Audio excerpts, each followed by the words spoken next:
Alright guys, we about to go and start Chasca Story quest. If I've been thinking, that's what we're gonna start at. Alright, let's go and start the story quest. Let's get over there. Oh, that's a loud whistle. What's that sound? Seems like it's coming from that bridge. Yeah, it's so loud. That's like a loud whistle. Alright, here we go.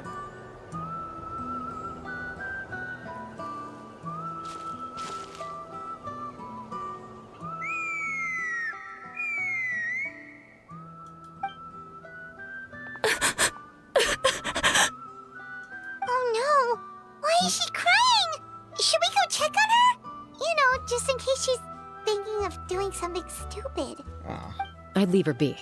Oh, whoa, Chasca just came out of nowhere. Hey! The warriors of the Flower Feather Clan are a proud bunch who never show their vulnerability in public, even if they've gone wingless. Oh, Chasca? Good to see you again, Traveler and Paimon. It's good to see you too, cowgirl. Before we carry on, let's get a little further away before Koyer notices us.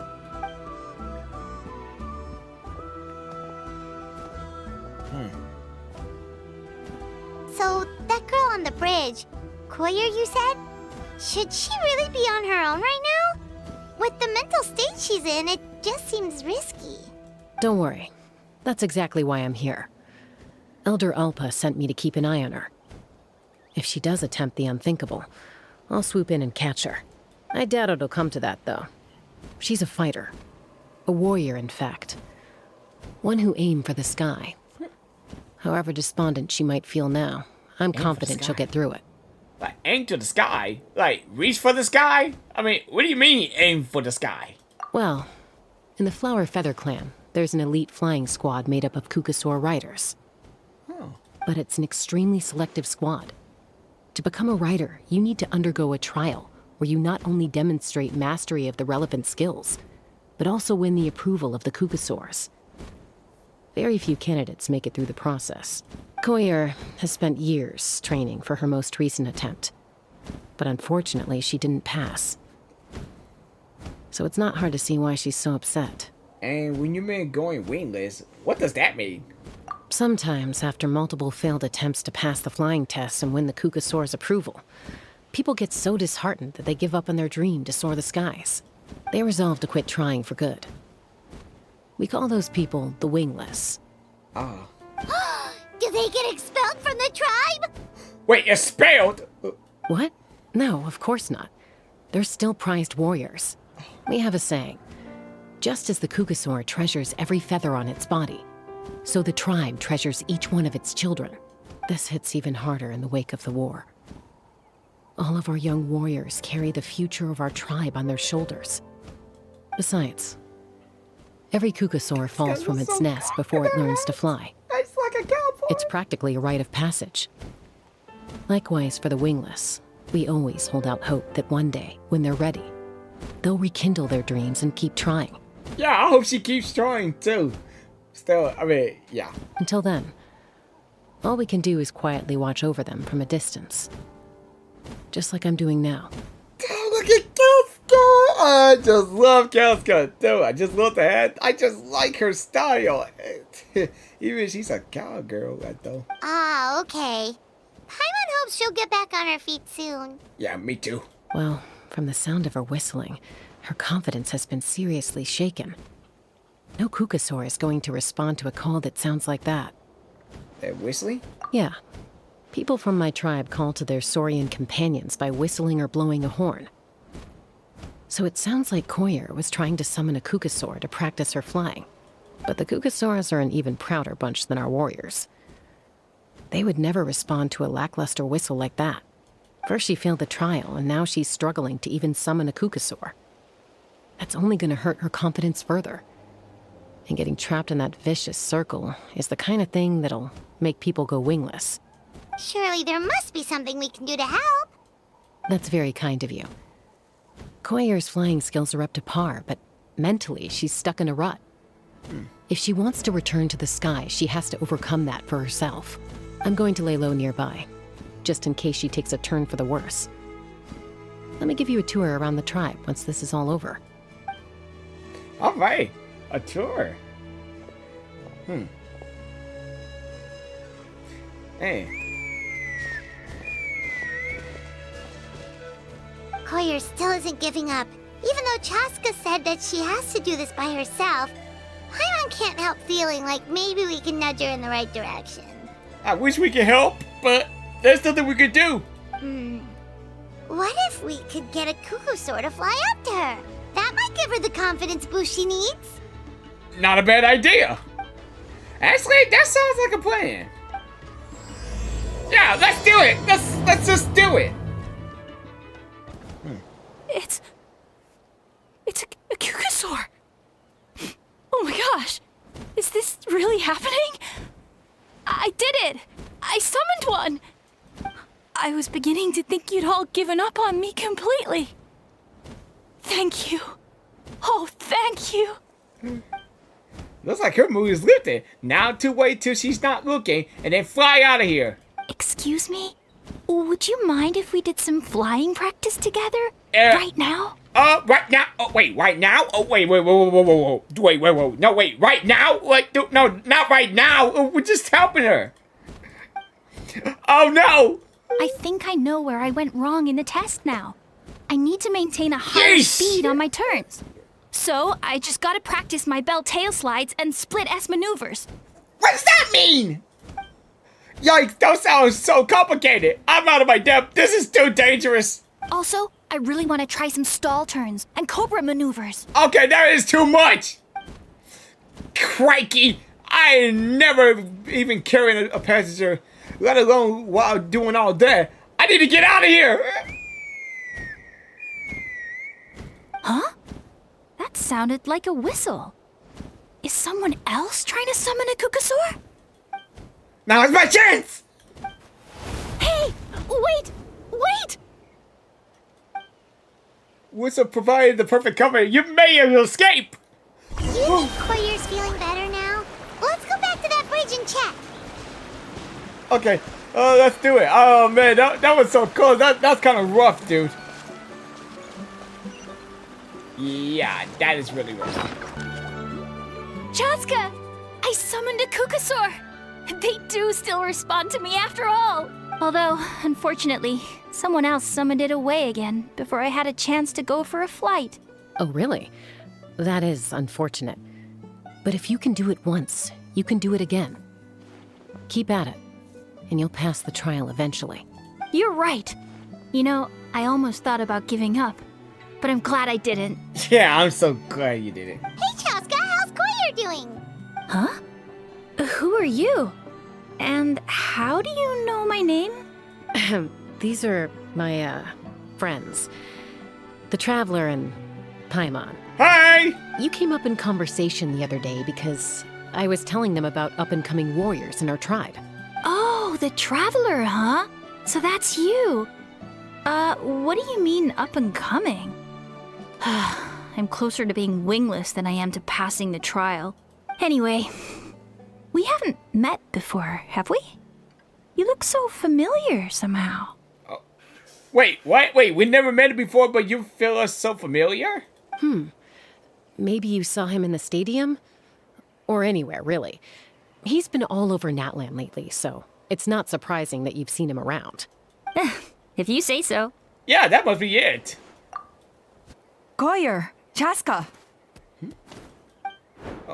Hello? Here you are. I've been looking everywhere for you two. Oh, Elder Alpa! What's the matter? I thought I should tell you myself. We're going to redo the flying trials. Redo them? How come? This is so unexpected. And I can't believe you came out here just to tell us that in person. It's embarrassing to admit, but due to time constraints, we didn't do a proper inspection of the arena before the last round of trials began. Then we started to notice many candidates performing worse than expected. So we redid the inspection afterwards and found a number of issues which likely impacted candidate performance. Wow. This was entirely our mistake, and I apologize unreservedly. I know it doesn't make up for it, but I thought bringing you this message in person was the least I could do. Oh, okay. Chasca, These people you're with, are they the Traveler and Paimon? Oh, she knows us. Okay. Huh? You've heard of us? I have indeed. Gathering intel is an essential part of being a warrior. Plus, you've already made quite a name for yourself in that land. Actually, The ancient I've been name. meaning to invite you to enjoy our tribe's hospitality for some time. Hospitality? Oh, that includes food, right? Yes. Of course it does.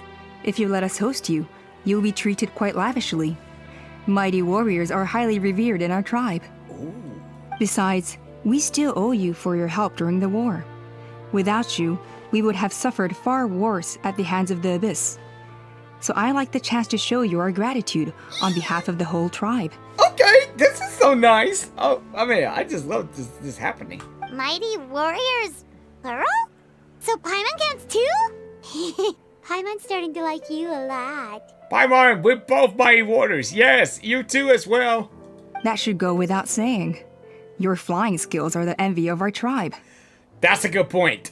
The Flower Feather clan seems like a really nice bunch of people. We definitely need to take her up on this offer.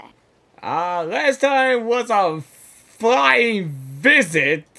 Well, I'd love to stay, but I'm afraid I still have to inform the other candidates about the retrials.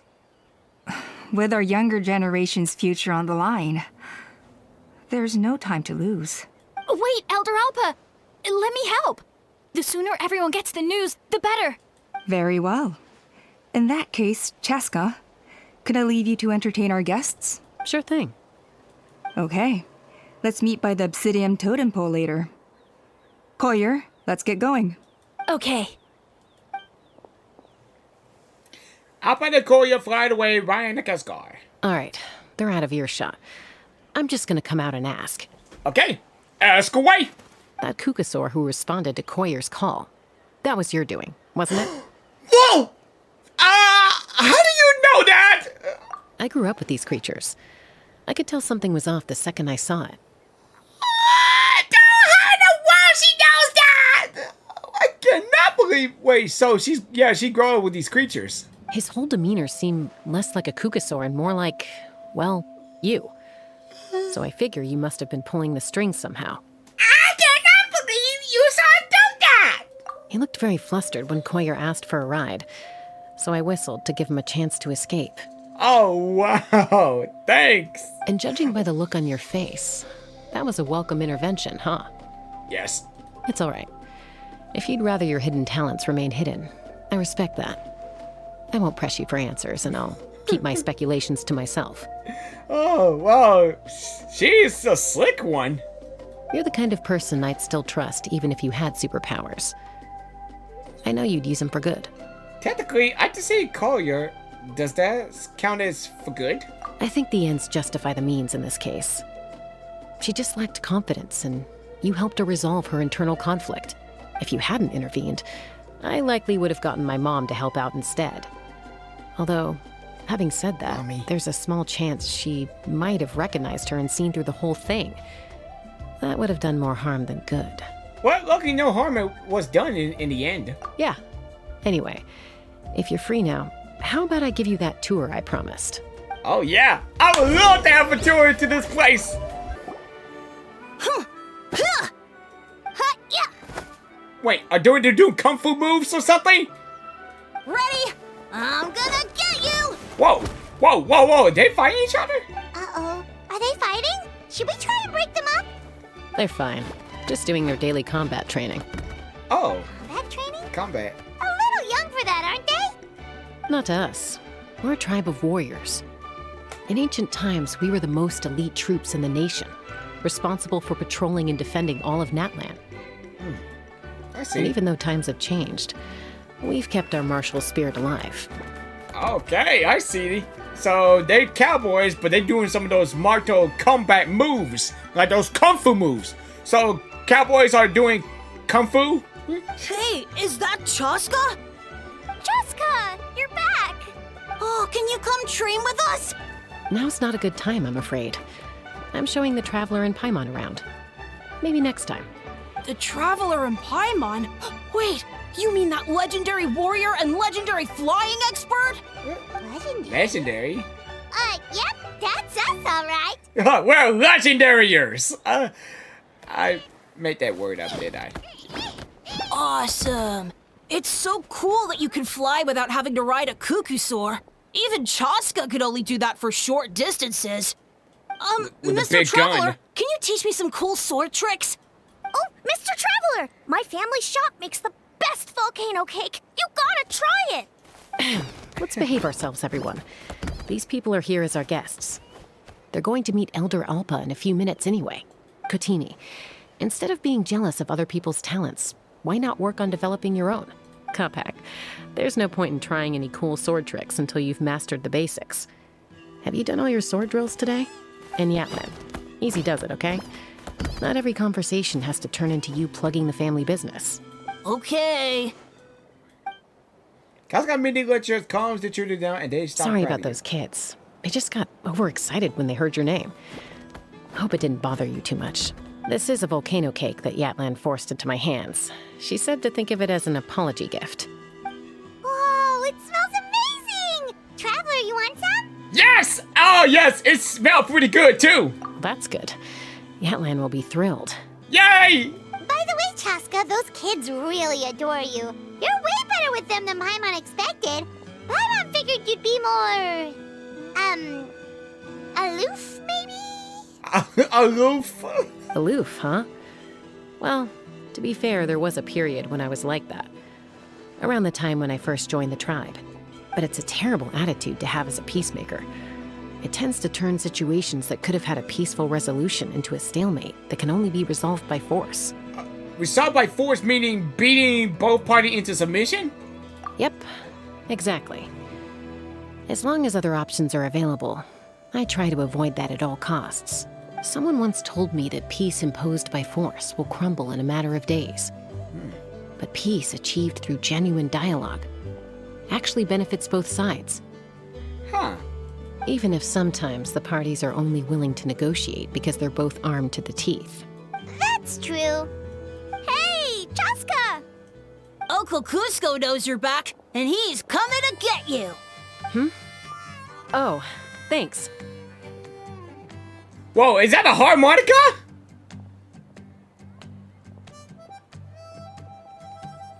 Dude, that is a harmonica! Dude, that's the first time I hear a harmonica in Genshin.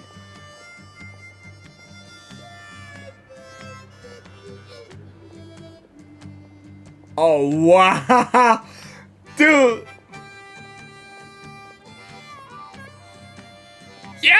Yep, that's that harmonica!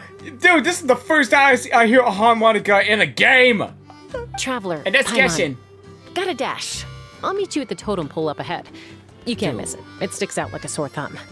Wait, are you running away? First rule of conflict resolution? Grab the fan and run before the you-know-what hits. What, you know what hits? Trust Chasca to make even running away sound cool. Sorry about this. Just stall him for me, okay? I'll explain everything later. Okay, so let's just stall the guy. Dude, this is the first time I hear a harmonica in a Genshin game. Dude, that is awesome, and especially that's unheard of. A golden-haired outlander and a white flying object. You must be the traveler in Paimon. Yep, that will be us. I heard Chasca was with you, but I suppose she's run away again, has she? Sorry, who are you? Who am I? Only her father. Father? Wait, what? She's supposed to go for a checkup every 3 months to see how her abyss condition is doing. We both agreed on it. But she's already missed 3 checkups this year. That's 3 out of 4. Abyss condition. Yes. She got exposed to abyssal energy as a young child. Then her birth parents abandoned her. It's lucky those wild cuckosaurs found her when they did, or she wouldn't have made it. They took her under their wing and raised her as one of their own. Eventually, some riders out on patrol spotted her and brought her back to the tribe. But she was practically feral at that point. Whoa. The moment you took your eyes off her, she'd be getting herself into a fight. Or she had run away to be with the Saurians. She seemed to prefer them to her own kind. She might as well have been a Saurian in human form. That must be the aloof period she mentioned, right? It sounds like there's more going on than just being aloof. We later discovered that her exposure to the abyss had planted seeds of conflict in her heart. So, we started trying to bring it under control. But ultimately, she's the only one who can control it. Anyway, she's much more human these days. And she's strong too, and tough. Yeah, don't worry about her. She seems pretty stable to Paimon. She's probably only avoiding the checkups because she thinks it'll stop you guys from worrying about her. Yes, I'm well aware of that. She knows she needs to be careful. If her condition ever took a turn for the worse, she wouldn't be brushing it aside like this. Then what's there to worry about? It's just, every checkup she's been to, they find new cuts and bruises. Nothing to do with the abyss, of course. Oh no, that's all fine. Oh, okay. The problem with her is, she's her own worst enemy.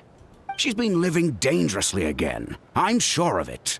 That's why she's avoiding the checkups. She wants to hide it from us. Yeah, Paimon can see her doing that. Yep, she's a tough cowgirl, I see. Oh. In the past, she always had Koichi to keep an eye on her. Now Koichi's gone, and I don't want to lose another daughter. Chasca's been increasingly reckless since Koichi passed. It's like she's trying to make up for it somehow. Next time you see her, please tell her to be careful for me. Even if she doesn't want to hear it. If she doesn't want to do these checkups anymore, that's fine. I just want her to stop putting herself in harm's way.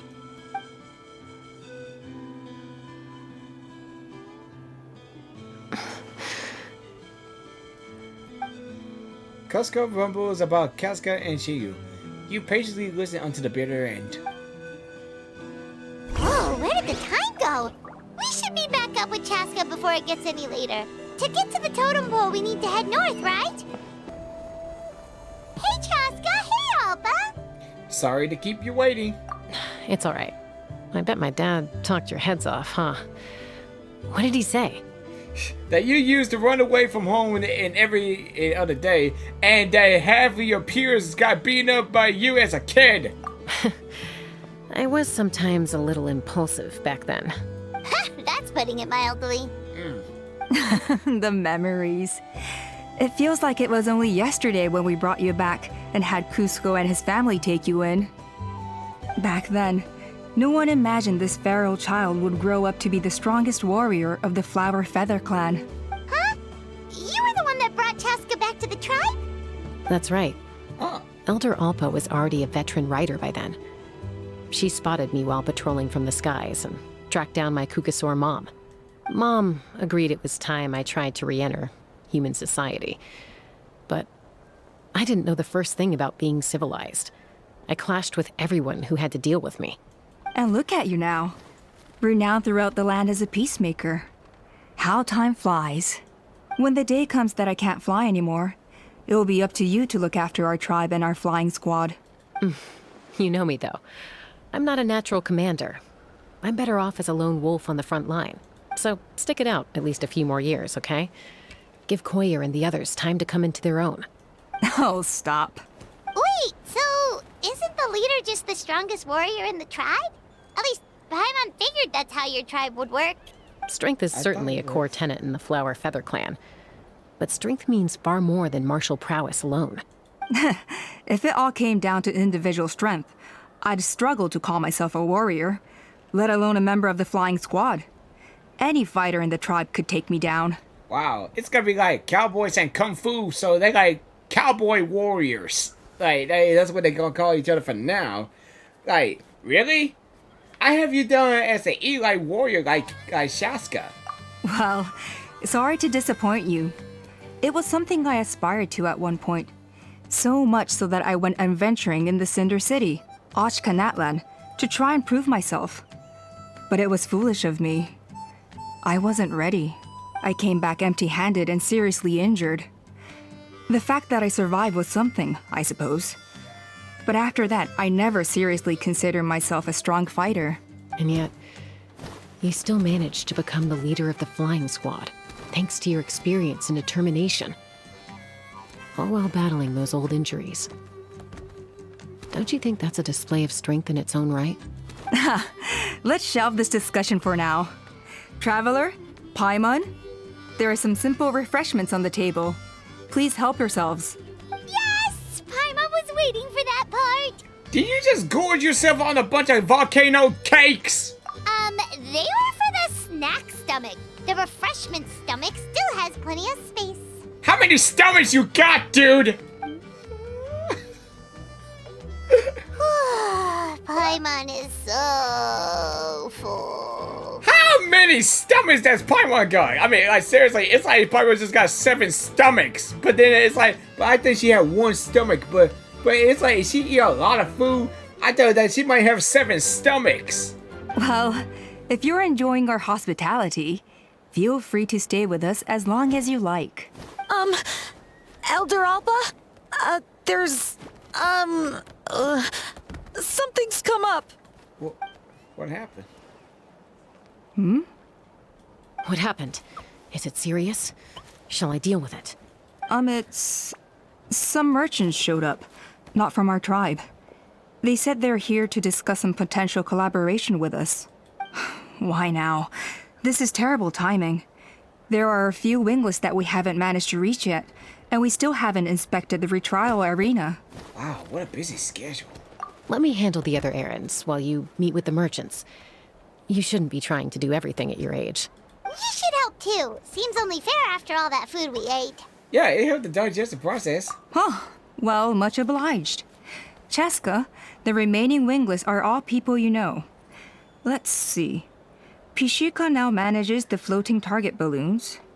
Waska's probably still addicted to eyes on the feathered prize, and Junon spends her days up on the flying platform, staring at the Cinder City.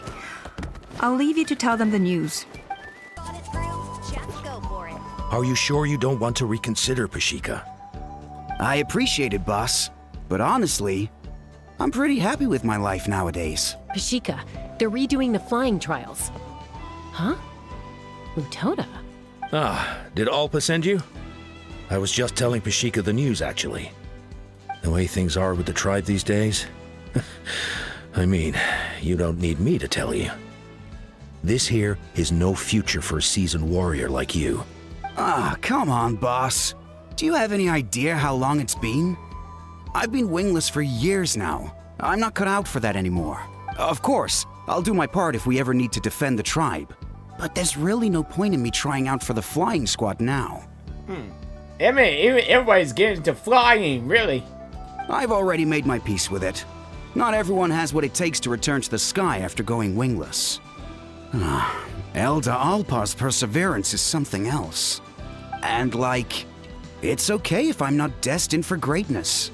I might not have the Kukasaur's approval, but with my hot air balloons, I can still reach the skies. Handling these balloons every day, seeing how the customers react, the looks on their faces, that's enough for me. Finding something you love doing can be just as hard as passing the flying trial. It's worth holding on to. Fair enough. It's your choice. I won't force you. Oh, by the way, you should try taking a balloon ride if you've got the time. Once you've been up there for yourself, you'll see why I love it so much. Well, it's got, you can enjoy the view and all, but next time for sure. No problem. If you ever want to give it a try, you know where to find me. Okay. Yeah, we're gonna learn about some of these hot air balloons. I think that's why during the Archon War, that's why we riding these air balloons. So that's where these air balloons come from. They come from Chasca's trial. I mean, like in her place. So yeah. So now I know where these air balloons come from. Yep. Now I do now. First harmonicas, and then now kung fu's, cowboys, and then now hot air balloons. Okay then.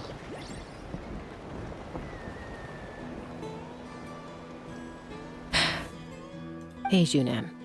gazing out at Ochkanatlan again, huh? Chasca? What are you doing here? Is something up? The flying squad is hosting retrials again soon. Want to give it another try? Maybe you're forgetting the definition of wingless. I've failed so many times already that I've decided to call it quits for good. I'm done. What? Elder Alpa always goes out of her way to come and tell me when a new trial is coming up, and it's nice of her to think of me. But nothing's gonna change. I'm not going to suddenly pass just because they're holding another trial. They're making some big changes to the arena this time, so the flying experience should be smoother than before. Koyer's gonna try again. No, forget it. If I was genuinely good enough to make the squad, the location shouldn't affect my chances.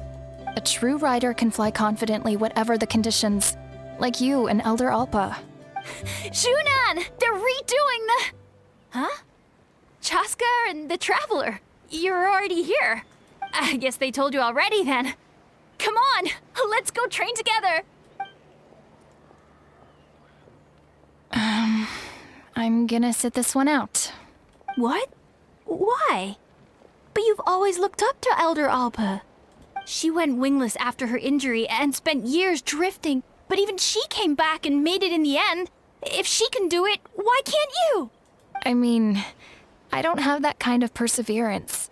And besides, the last thing I want to do is fail in front of her yet again.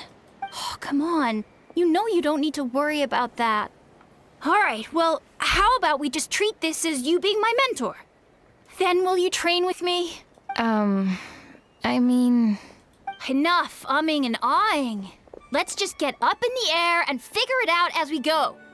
Wait, hold on, slow down. I can't keep up. Well, that's one way to do it. Yeah! Seriously, it's unwilling to choose the hard way. They've been best friends since they were kids. If anyone knows how to get Junan out of a rut, it's Koyer. You helped Koyer deal with her internal conflict, and now she's done the same for someone else. You know, people often talk about how one conflict leads to another and so on. But sometimes in life, things spiral in a good direction instead. That's really true. That's really true.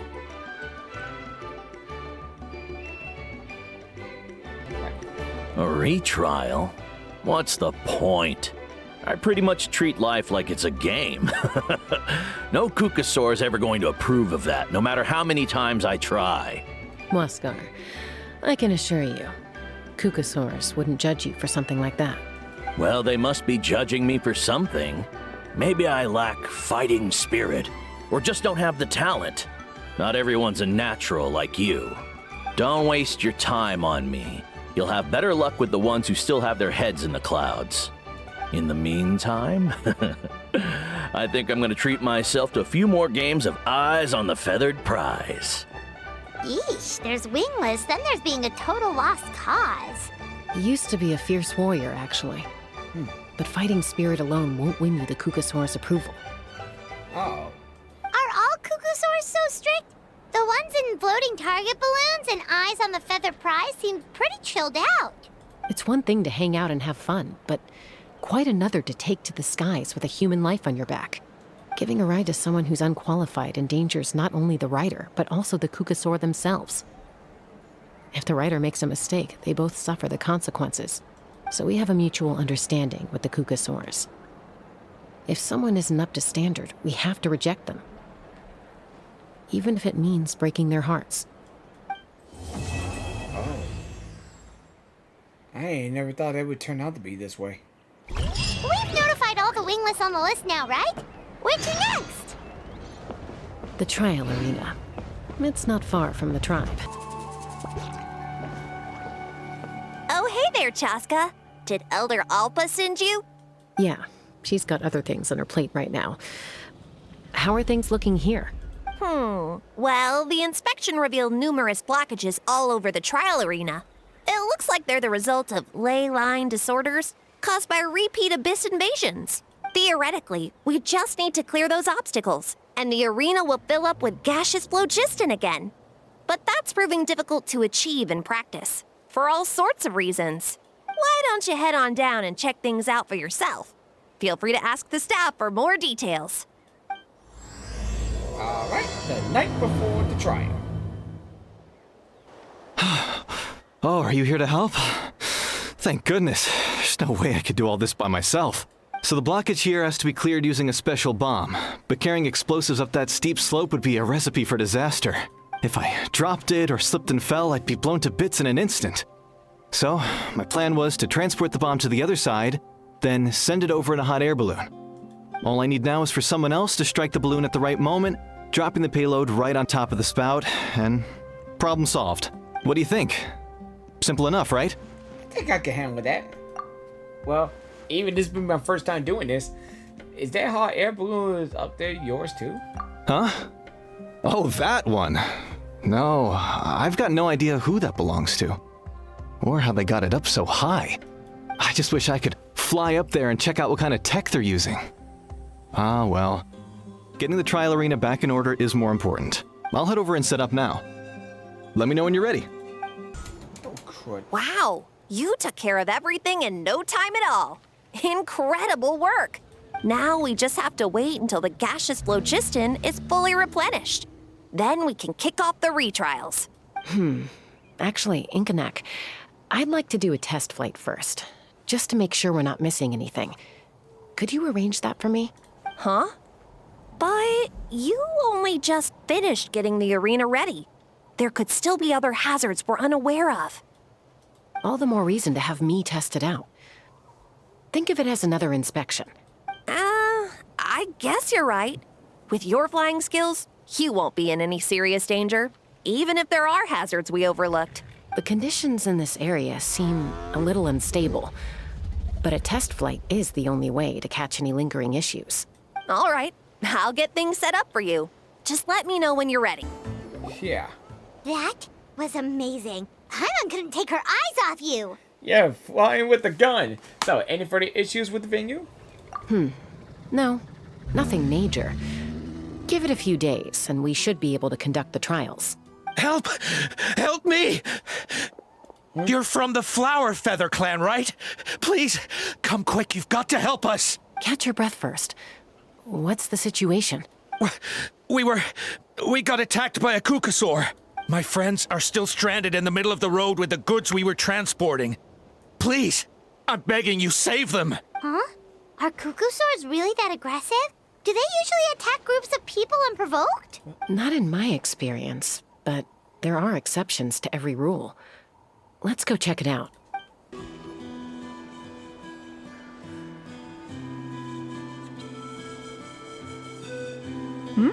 Chasca? Traveler? This is a surprise. Elder Alba? Huh. So, where's this aggressive Kukusaur we've heard about? Already flew away. Looks like it backed off once it realized that reinforcements were coming. So why do you think it attacked these people in the first place? Was it after the food? No. These merchants are even transporting food. Ah! Thank goodness! The phlogiston wings are intact! Phlogiston wings. Phlogiston wings? What are those? Thank you so much for coming to our rescue. These phlogiston wings are our most prized goods. If anything happened to them, it would ruin us. Wait a minute. Are you the merchants that were looking to collaborate with us? Wormy told me about you. Yeah, that's us. So I take it you're Elder Ulpa? I am. You must be exhausted from your journey, not to mention shaking up from the attack.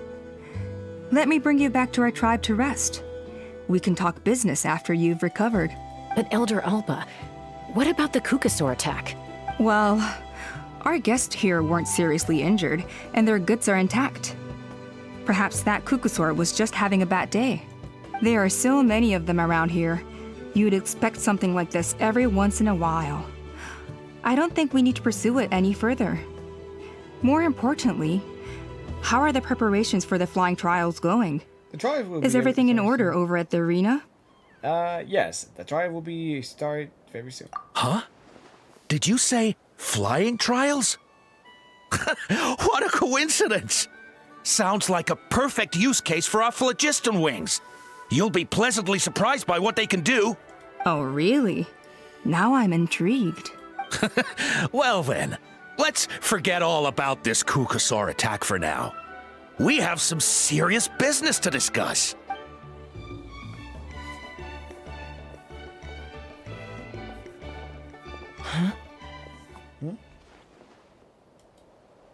So that's it?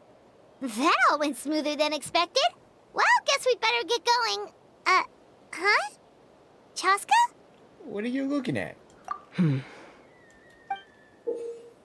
Oh. A blood-stained feather. Yesterday I forgot about the piece returned to flower with clan. The next few days unexpected set the flying trial. Oh. The Flower Feather Clan should be about ready to hold the new flying trials by now. Let's go check it out.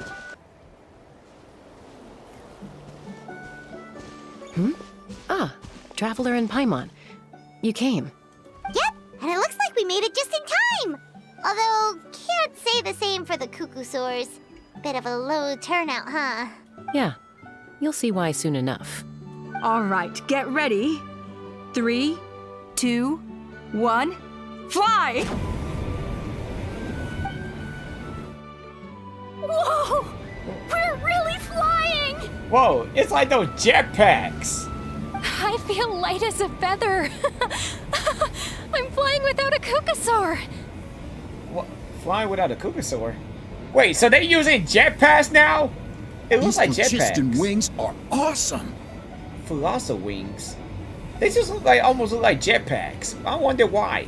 What's going on? That don't look right. Paimon can barely believe her eyes. How did they fly all on their own? What happened while we were gone?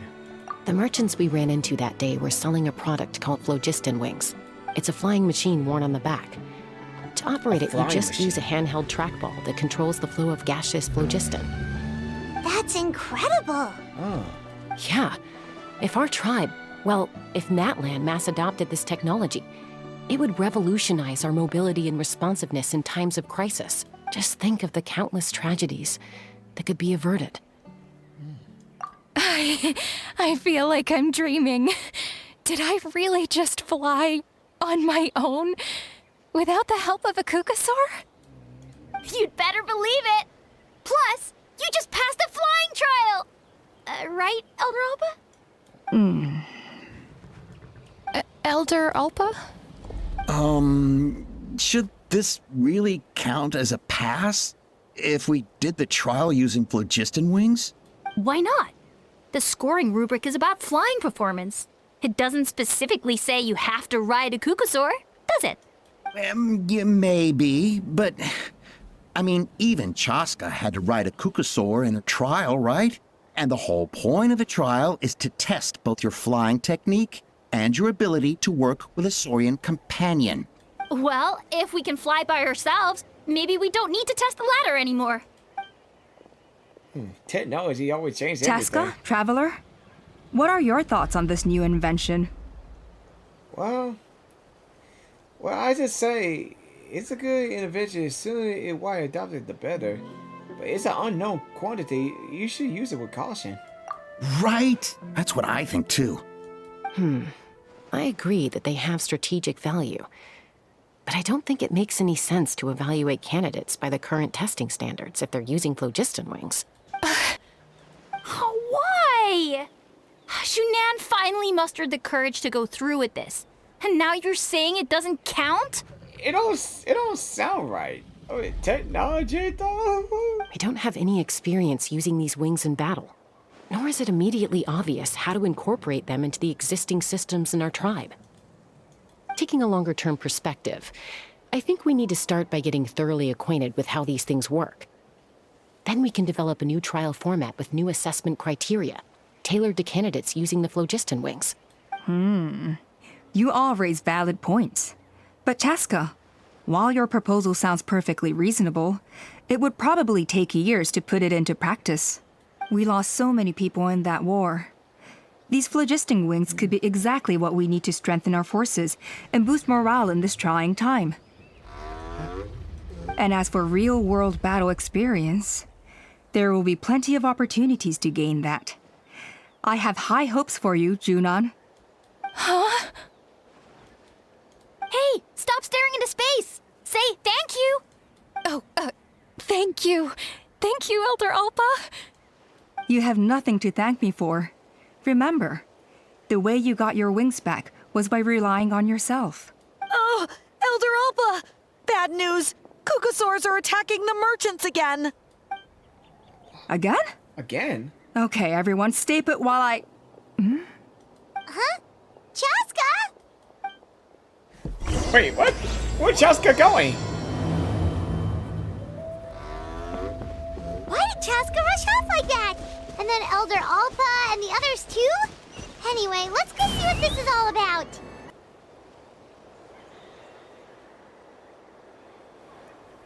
Oh, it's back! It found us again! Run! Get out of here! Curses. She's really riled up this time. Hey! Stop running! We'll never outrun a creature with wings! Get back here and let's fight!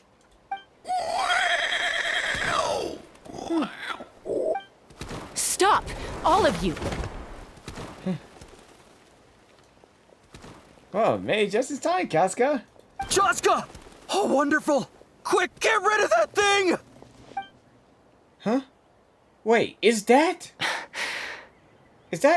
Chasca's mom?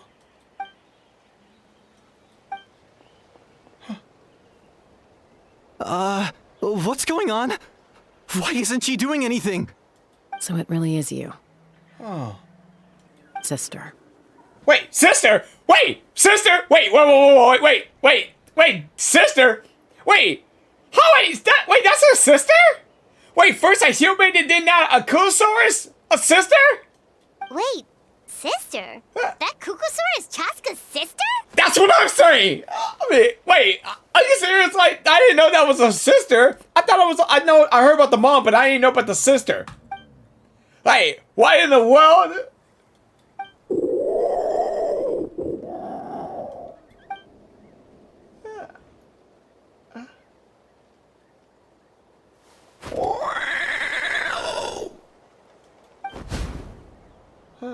Koya, wait! I never thought of this. Huh. Chasca, are you okay? I'm fine. Sorry for making you worry. You're not going to keep following her? No point.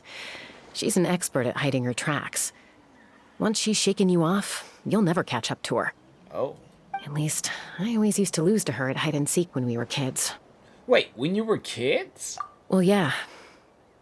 You know I was raised by Kukasaurs. Anyway, she and I grew up in the nest together. Her name's Koya, and she's my big sister. We played together all the time, chasing each other through treetops or mountaintops. It felt like it would go on that way forever. Until the day I was sent back to live with the humans. Not all Kukasaurs are friendly towards people. Koya, for instance, she's fine with me because we grew up around each other, but she's not fond of other humans. When Mom decided to send me away, Koya strongly protested, and after I left, she became more and more reluctant to interact with humans. Maybe she thinks that humans stole you away from her. It's a possibility, but That is in any possible. case, we still stayed best friends at first. I had a hard time adjusting to life in the tribe. So whenever something went wrong, I'd run off into the wild and vent to Koya. Ah, so that's what Uncle Cusco was talking about. He said you seemed to prefer hanging out with Saurians to your own kind back then. Yeah, I did. But then, gradually, everything changed. With a new mom and dad, a new tribe, and Koichi, I started getting curious about these humans and made an effort to understand their behavior. The more time I spent with them, the less I spent with Koya. And then, one day, it was Koya's turn to leave the nest. She sought me out and asked if I was willing to leave the tribe and go live in the wilderness with her. As far as I can remember, that was the first time she ever approached a human settlement on purpose. So, how did you answer her? Well, I wouldn't be standing here talking to you if I'd said yes. Like, in other words, you turn her down? No, I was torn. On the one hand, I'd already made up my mind to embrace my new family and accept my human identity. But I also knew that Koya wasn't a fan of humans, and I didn't want to disappoint her. She took my hesitation as an answer. She saw it as a personal betrayal, threw a huge fit, and then flew off. We hadn't seen each other since, well, until today. Aww. Not for a lack of trying, though. I tried asking Mom where Koya's new nest was so I could talk things out with her. But Koya had already asked Mom not to tell me where she'd moved to. It must be hard for Mom, being stuck between her two daughters. So I didn't press the issue. And I didn't go looking for her. But after today's events... If things carry on like this, I need to make sure I find her before anyone else. Even if she doesn't want to see me. For now, let's bring the wounded back to the tribe. And see what Mutota and Elder Alba have in mind. At the tender with the wounded, Mutota gives it the So, I hear there's been another Kukasaur attack. Ha! I knew it! They're wild animals, and they can't be trusted. Hey, show a little respect. The Kukasaurs are our partners. Maybe in the flying squad, but they don't give a hoot about the rest of us. Well, now that we have the phlogiston wings, do we even need the Kukasaurs anymore? Are you kidding? How are we supposed to protect our tribe without them? I didn't mean it like that. Huh? Protect our tribe? Or are you just scared that your precious flying squad will lose its prestigious position? Wow. You take that back! Things are changing so quickly. Chasca, there's a conflict emerging there. Aren't you going to nip it in the bud? The whole tribe's talking about this now. Breaking up a single fight won't solve anything. The real source of conflict here is the phlogiston wings. And what happened with Koya. On any other day, people would just brush this attack aside. After all, clashes between wild Kukasaurs and humans are no more common than those between people. But now that the phlogiston wings have entered the equation, it's sparked a debate over whether our tribe needs the Kukasaurs at all. I worry that we risk repeating the mistakes of the Cinder City. Back then, Lord Ochkan's hatred of the Saurians nearly destroyed the peace forged by the Pyro Archon, Chasca. To prevent things from deteriorating further, I'd like to task you with restoring peace to the tribe. I will. Traveler, you've already done so much for Natlan, and the Flower Feather clan has no right to ask more of you. But... Say no more, sir. Say no more. I'm in! Chasca's my friend, and the Flower Feather tribe are my friends. Looks like I was making a mountain out of a molehill. And don't forget about Paimon. Just leave this to us. This whole situation has unfolded so quickly that it's put us on a back foot. To tell the truth, it makes me a little suspicious. You think someone might have orchestrated all this? It's possible. Leave it with me. I'll look into it. Also, Chasca, could you try to keep a low profile while you're out there digging around? We don't want to give our hand away. I'll do my best. Okay, so where should we start? This all began with Koya's attacks. If we can find out what led her to do it, that should give us something to work with. But will she even talk to us? Unlikely. Given how she reacted when I showed up, I don't think she's forgiven me. If you want to resolve a conflict through dialogue, sometimes you need a third-party facilitator. Let's go see my mom. Okay. Wow, so this is where you used to live as a child? Mm-hmm. When I was little, we used to do this thing where I'd jump from the top of this tree, and Koya would fly over from the platform and catch me in midair. Oh. Or sometimes we'd both fly from the treetop together, and then after some aerial maneuvering, she'd throw me up onto that platform. After we got a bit older, we went to the nearby shores looking for even greater heights. Ah! Stop! You're gonna give Paimon a heart attack! Oh, really? I just thought it made a fun story. Well, I like it. Then I'll share more with you when there's time. Anyway, back to the matter at hand.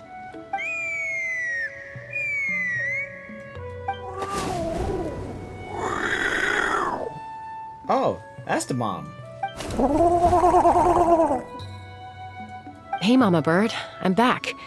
My last visit was only a week ago, wasn't it? See? I visit you more than I visit Papa Cusco. I brought a couple of friends with me. These are the Traveler and Paimon. Traveler, Paimon, this is my mom. Her name is Chimpu. In the human tongue, anyway. Chimpu? Oh. Hi! So you understand Serena's language? No, not really. I don't speak it as such, but I can sort of get the gist. Although only with Mom and Koya, since I spent my formative years with them. Even then, it's basically a best guess based on their sounds, body language, and expressions. Seems to work about 9 times out of 10, anyway. As for whether Mom understands me, I can't always tell. But somehow we still manage to communicate. Call it the family bond, I guess. Yeah, I could call it a family bond. Yeah, or a family tree, if you could really say that, though. Don't worry. I'm doing well, but I think Koya might be in some trouble. Chasca explained the situation to Chimpu with the gestures. I know she's never been a fan of humans, but she's never deliberately attacked them before either. What's behind this sudden change? Does, Auntie Chimpu know anything? Doesn't look like it. Koya hasn't visited her in a long time. Then, could you please tell me where she's living nowadays? I really need to talk to her. If this animosity between her and the tribe continues, then the next time there's an incident, I don't know if I'll make it there in time.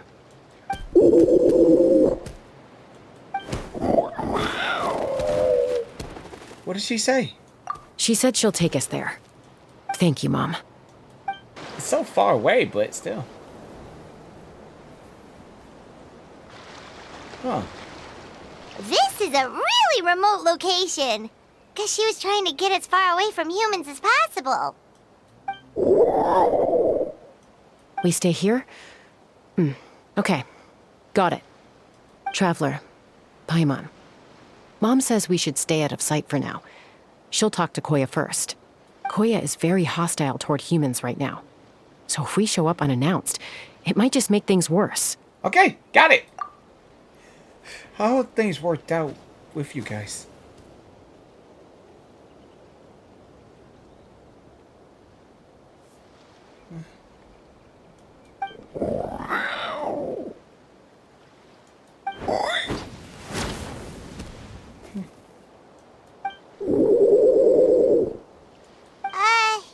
Any idea what they're saying? Sounds like things are more complicated than I imagined. There's evidence in this area suggesting that Koya might have been the victim of a human attack. Paimon!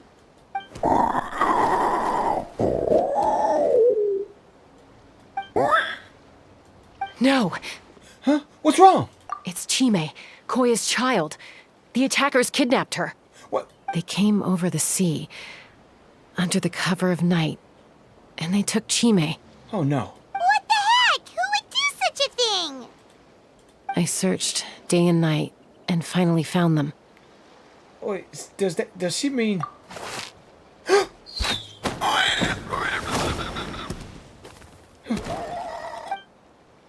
It's them.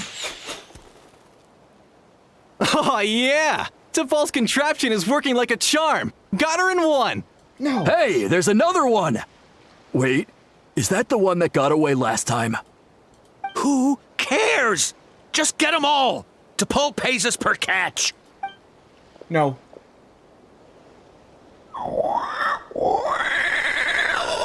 We gotta save them! Come on!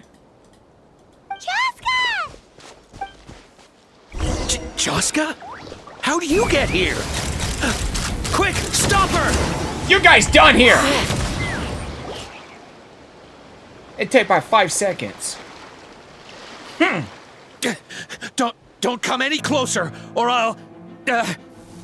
Go, Phlogiston Wings! Take me out of here! Uh-oh, looks like it malfunctioned.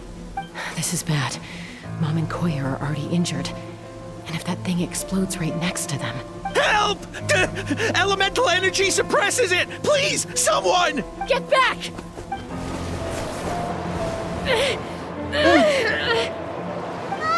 It's still going, and it's getting worse. Yay! Guess we need a more permanent solution. All right then. Casca throw the malfunction trap ball into the distance. Moments later, he was That was too close. I thought I was gonna die. That still could be a range. After what you just did? Answer us honestly. Were you the ones who attacked Koya before? I am... No, it was...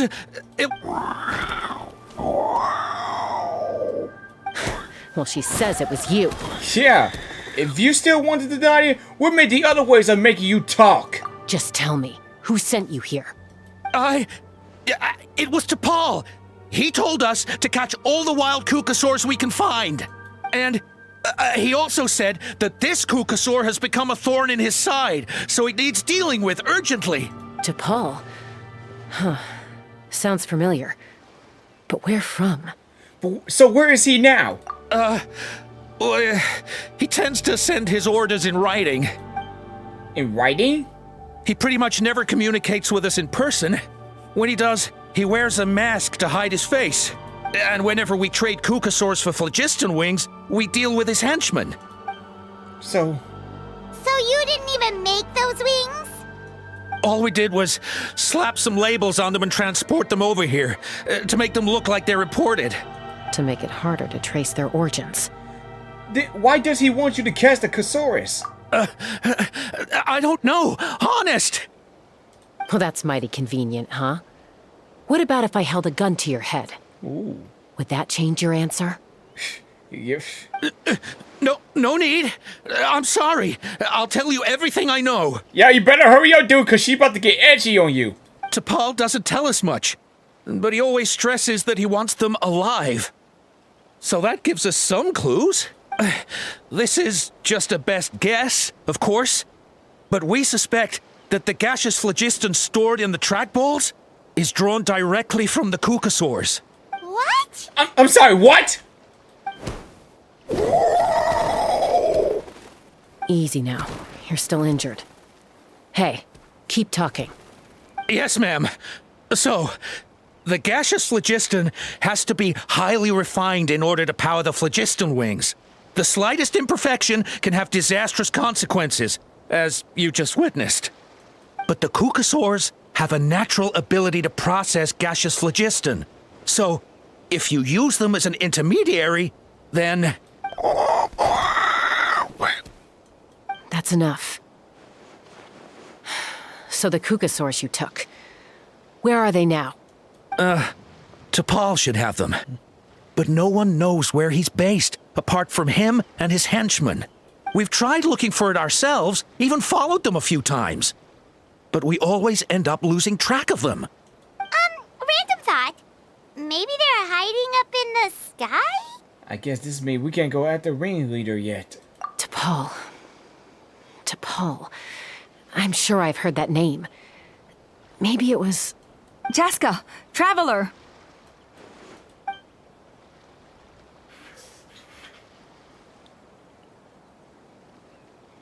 That voice! It's Alpa!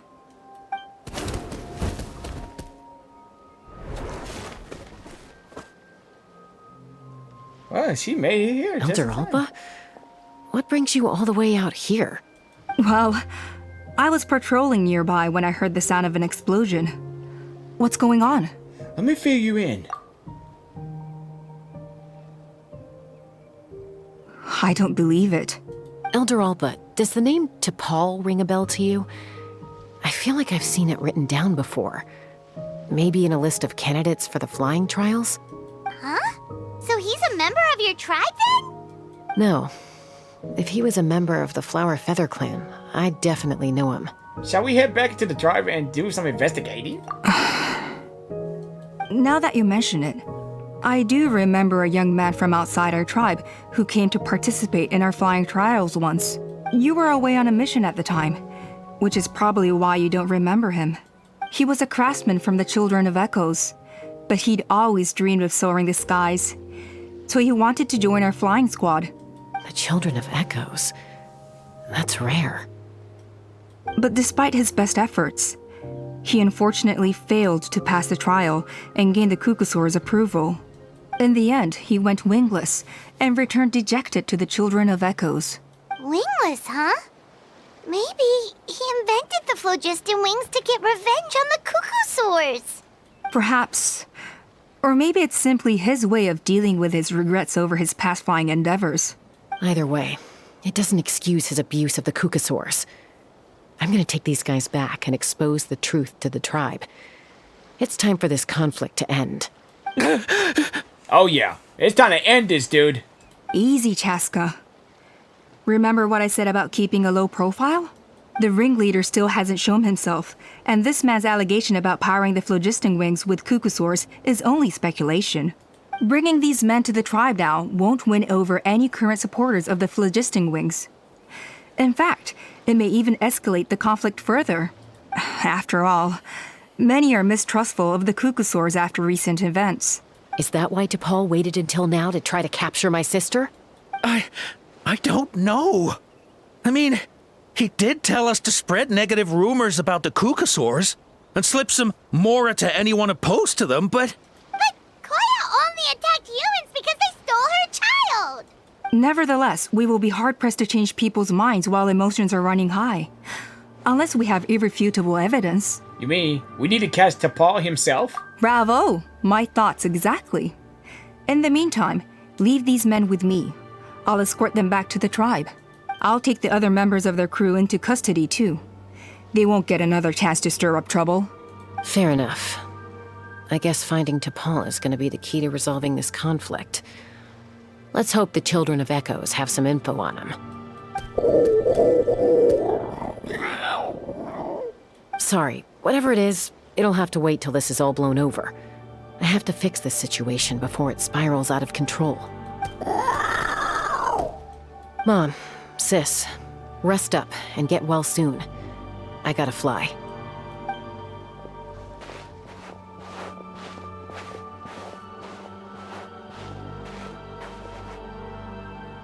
Everyone departs, leaving Chimbu and Koya.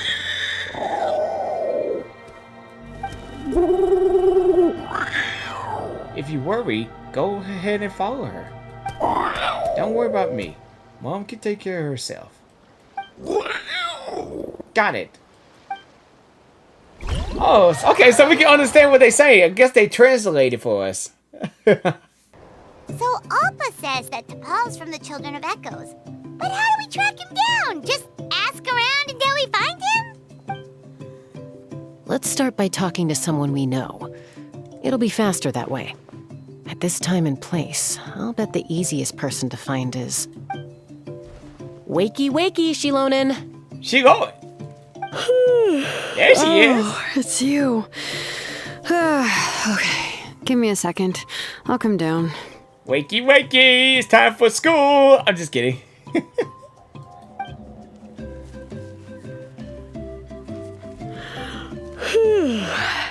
Well, it seems like you two both love climbing trees.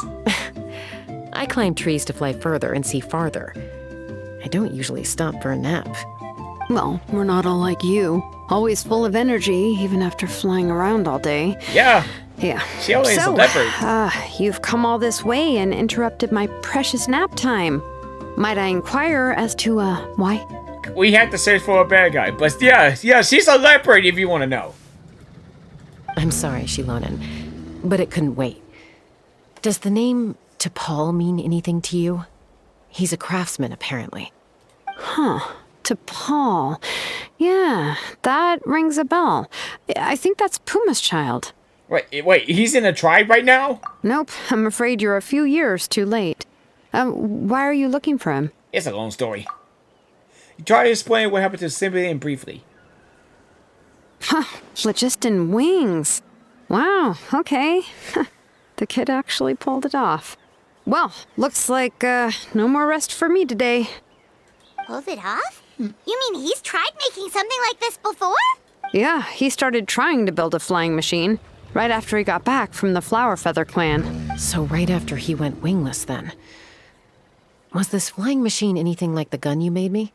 You mean your gun that's harder to tame than the proudest Kukasaur? Ah! No, he wanted to build something that allows anyone to fly freely, even if they're not naturally gifted. But he never got very far back then, though. Blew up his workshop a few times and barely made it out alive. I never really kept up with him after that. His parents traveled a lot in their youth and only returned to the tribe after he was born. But they settled in a remote area and don't interact with other people much, which means most people in the tribe don't know them very well. Your best bet is to chat to his direct family. I'll go get Puma. Wait for me in front of the workshop. I won't be long. At the showline at Sheila's workshop. I'm back. Allow me to introduce to Paul's mother, Puma. Hello, we're... Oh, save the pleasantries. I don't want to spend any longer talking about that boy than I have to. Huh? I disowned him long ago. He is no child of mine. All he cared about was his pipe dream of reaching the sky. Oh, we tried to talk sense into him, but he was obsessed.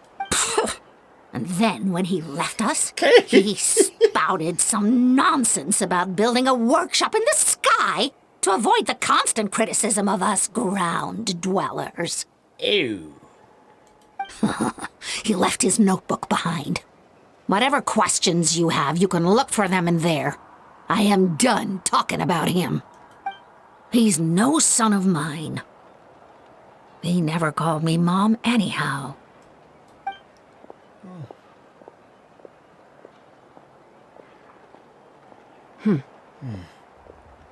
I guess she'd been through a lot those times. Wow, they've really fallen out. I'm not sure wasn't expecting that. Me either. I didn't never expect that to be happening like that. Her husband, T'Pol's father, he passed away recently, and T'Pol didn't even bother to show his face at the funeral. If you ask me, that was probably the final straw for Puma. I'll go keep her company. If there's anything else you need, just come and find me. Thank you. Okay, so this notebook is the only lead we've got now, right? What's in there? Okay. The experiment was failure, and then the spread of the technology of that stuff right here. They call them potent, blah blah blah blah city, blah blah blah blah. These blasted brutish spores of the blah blah blah, and then all the possessors, whatever the wait, what am I saying? Okay, even father would Puma, he refused to post the be down, the vultures, and so and I just think of a bright dreams the sky itself. Some early designs for the phlogiston wings, and some theorizing about an airborne workshop, Ochkanatlan, the Cinder City. Looks like that's where he got his technological inspiration from. So, was he serious about the workshop in the sky? But that's such a big project for one person. Do we think he actually pulled it off? Actually, look at that balloon sketch. Have we seen that somewhere before? Oh, yes. The one from the trial arena that was super high up. That balloon has been there for a while, and everyone's been wondering how it got up there, but what if that's the wrong question? What if it started off even higher up, above the clouds and out of view, and it only descended to its current height due to some kind of malfunction? In other words, it could be part of T'Pol's workshop? Seems likely. Ooh. If T'Pol's base had been hiding above the clouds this whole time, that would definitely explain why Isidore couldn't find it. I totally called it! But how do we get up there? Chasca, can you even fly that high? By myself? Possibly. But with a passenger, no chance. I doubt even phlogiston wings could take you up that high. At least, not without that relic T'Pol mentioned in his notebook. Yeah, and he's probably holding on to it. We'll have to find another way. Can you fly that high, Paimon? Nope. That's way beyond Paimon's altitude. Oh. Also, would you really expect Paimon to go up there and take on T'Pol all by herself? No, I thought you could help me. I thought you could fly with. I thought you could help me fly up there with your wings. I just thought that would work. Let's not worry.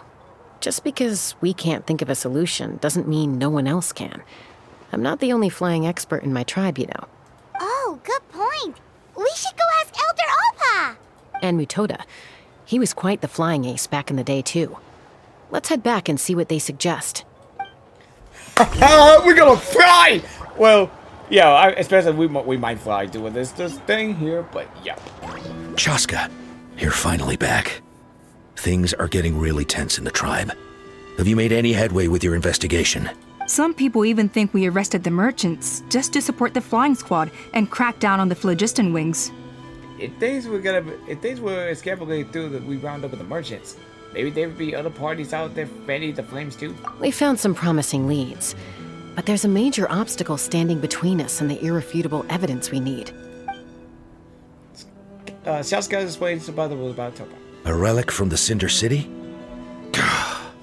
So Ochkon's still managing to sow discord, even after all these years. An airborne workshop and a hot air balloon above the trial arena. And that's where you're trying to get to now?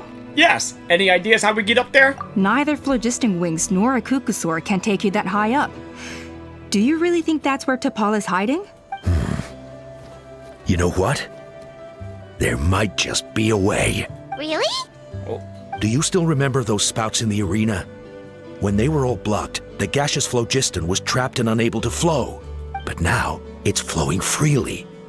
If we were to block them up again... You mean all of them except the one at the very top of the arena? To build up the pressure there? Precisely. With all the gaseous phlogiston flowing through one spout, it would create a high-pressure wind current. And then we just ride it up into the sky! Yes. It has its risks, smart! but with Chasca's abilities, I think she could manage it. Okay, that is smart! It's an extremely risky approach. But I agree that it's feasible.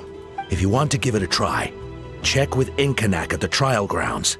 She can explain how to block the spouts. Chasca, if anyone has a hope of seizing this evidence from the high heavens, it is you. Goodness me, that is a very bold idea. Maybe so, but we have to act fast.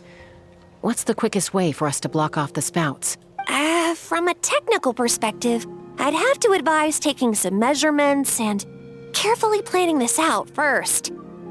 But I'm guessing that's not what you want to hear. Right. Then we'll have to take the rough and ready approach. See the solid phlogiston over there?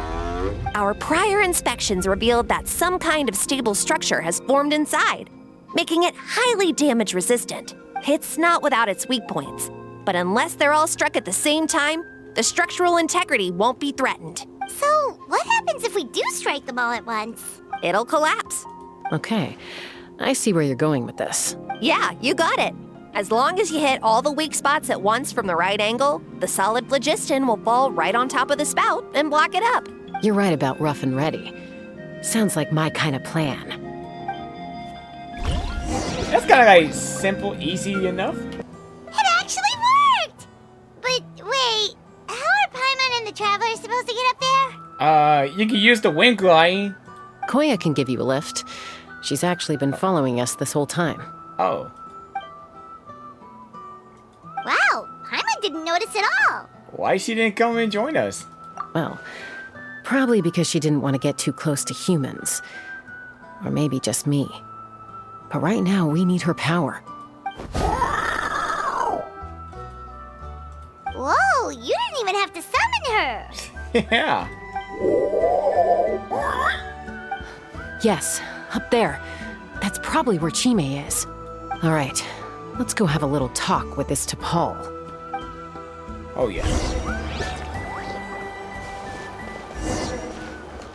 Let's fly. Here we go. We're going up, up, up, up, up, up, up, up, up, up, up, up, almost there. Woo!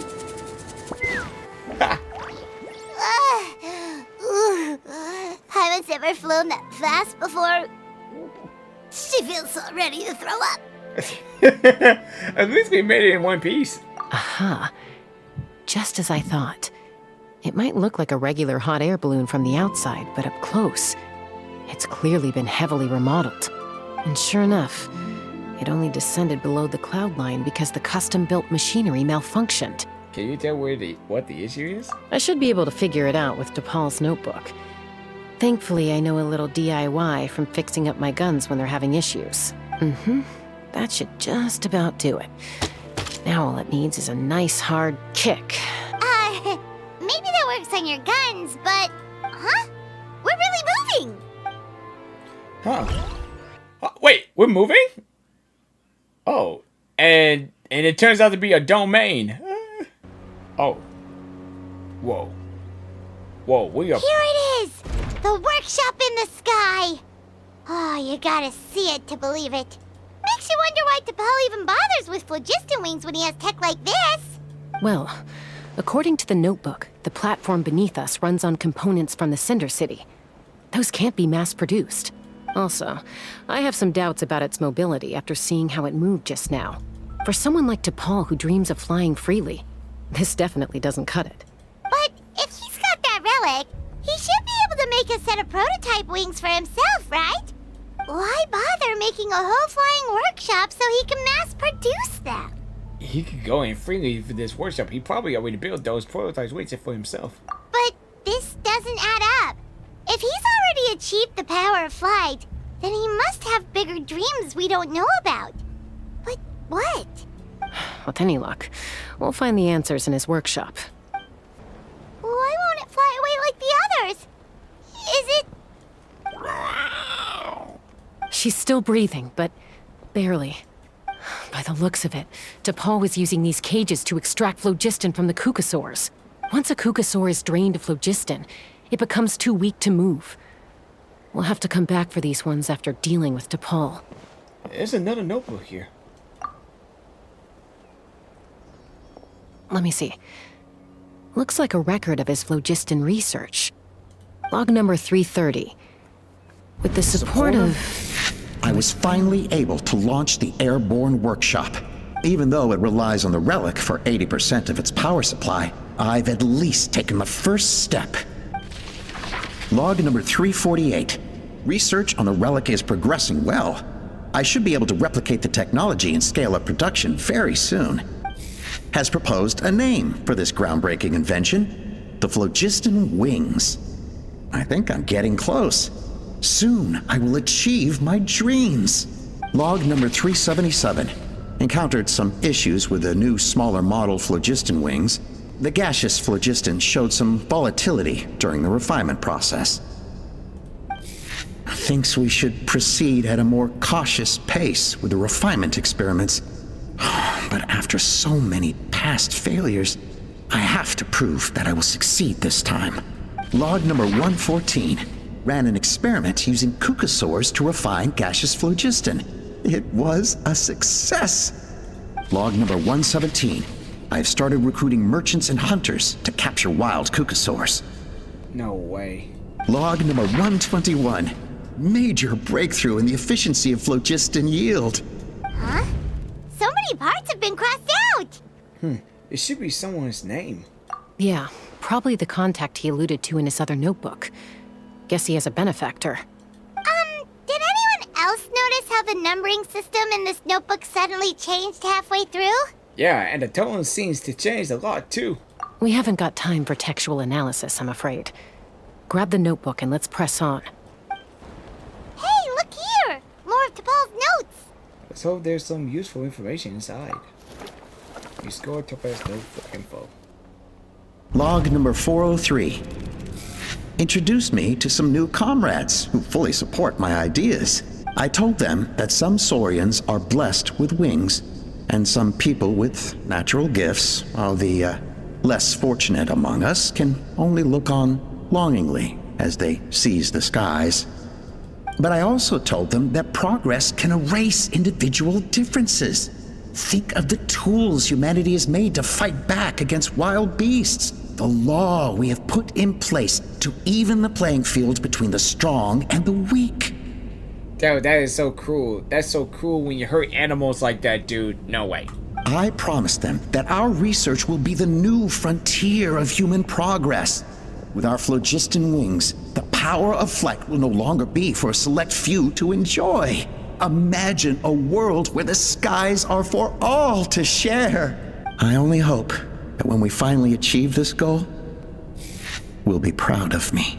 Imagine a world where the skies are for all to share. Yes, what a wonderful world that would be. If only it were possible. We could respond faster, and so many tragedies could be prevented. But T'Pol, what about the saurians you're draining dry of phlogiston? You're not sharing the sky, you're stealing it! Bad move. I won't let you get away with it. Chasca? I'm fine. Let's keep moving. I don't think we'll find anything else here.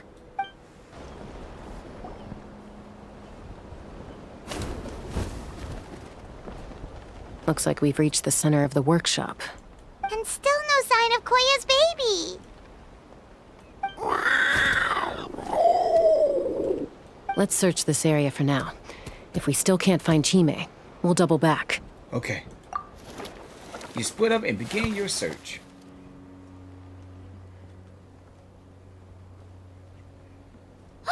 Chasca, Traveler, come quick! What is it? Did you find Chime? Not yet, but look! It's another one of T'Pol's notebooks! Alright, let's give it a read. Alright.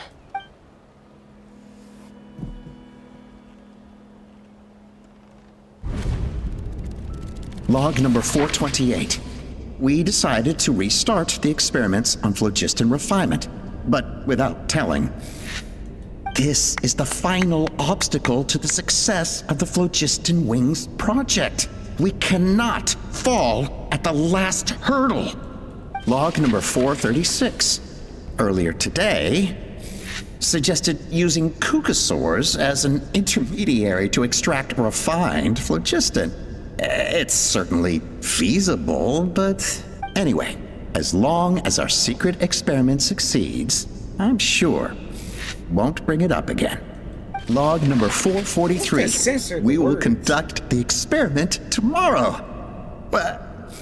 Birthday is coming up, so hopefully we'll have a birthday surprise for her. For her? But who is this name they speak of? Log number 444. Huh? Why is this log empty?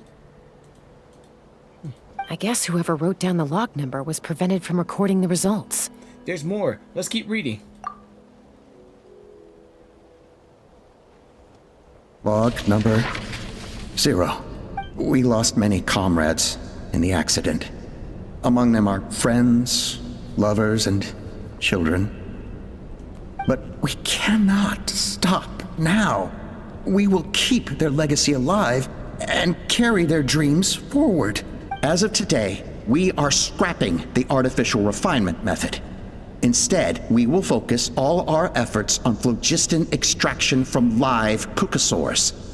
They are arrogant beasts whose existence in the wild serves no one but themselves. Their true worth lies in their sacrifice for the sake of human progress. To facilitate our operations, we will gradually move the airborne workshop closer to the Flower Feather clan, even as we continue to expand it. All this we do to create a world where the skies are for all of humanity to share. All this we do to make T'Pol's dream a reality. Given the way this is written, not to mention the fact that the numbering has started over from 0, it kinda sounds like this is someone new. Does that mean that T'Pol's already... In that case, who have we been pursuing? There's also a letter tucked in the end of the notebook. It's from Puma.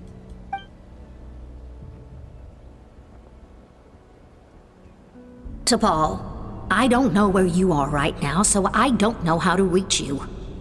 My best bet is to send this letter to the Flower Feather clan. Your father is gravely ill. Oh, I know we've had our differences in the past, but he is still your father.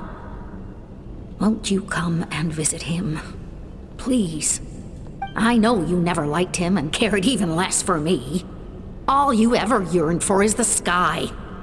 And your birth mother. But we'll still be waiting here for you if you do come back. This may be the last chance you'll get to see your father. So Puma's not T'Pol's real mom? Huh. Well, she did say he never called her mom, but I might assume she was just venting.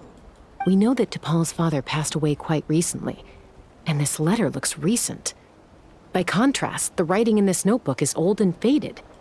It looks like the real reason T'Pol didn't attend his father's funeral is because he'd long since passed away himself. Then T'Pol's birth mother.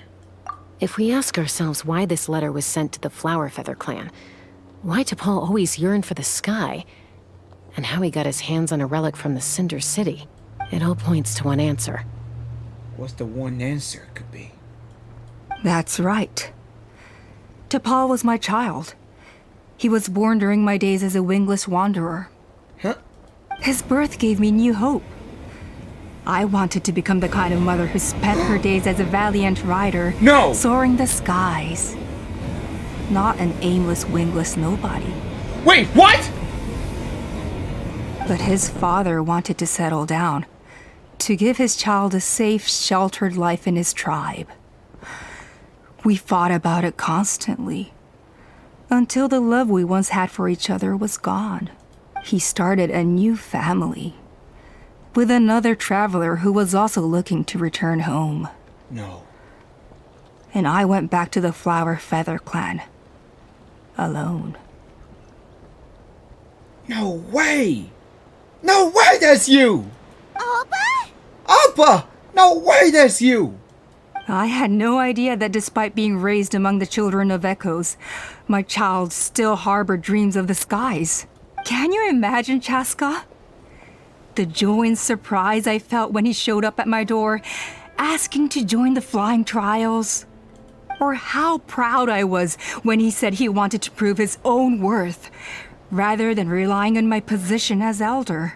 And then the anguish that overcame me when he was rejected by the Cucusaurs and became wingless, just as I had after my injury. You've got a lot of nerve showing your face here. Yeah, seriously. Don't take this the wrong way, Chasca. I'm not here for a fight. I just want to talk. Isn't that your preferred way to resolve things? I trust you've learned of T'Pol's wish on your way here.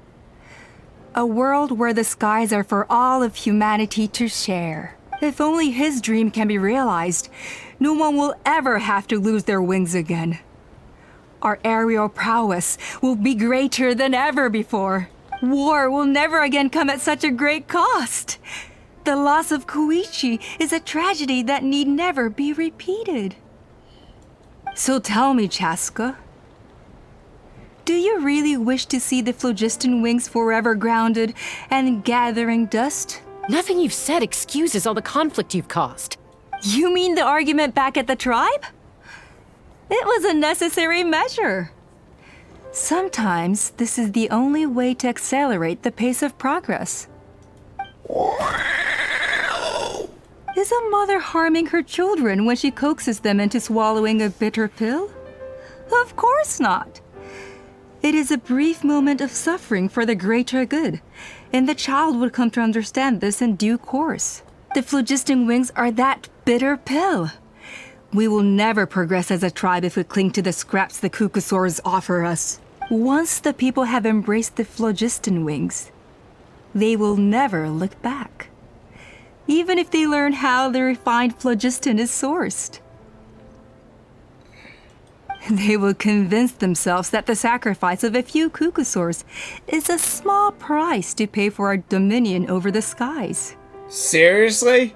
Seriously? That's what you've been trying to do? I can't believe you. But this I had not anticipated. I barely had the chance to introduce the phlogiston wings to the tribe before you found this place. Your plan was hardly foolproof. Yet, it can still be salvaged. Chasca, traveler, you are the hope of humanity. I'm sure you have your doubts about my methods, but know that my love for humanity and for Natlan is genuine. You know me, Chasca.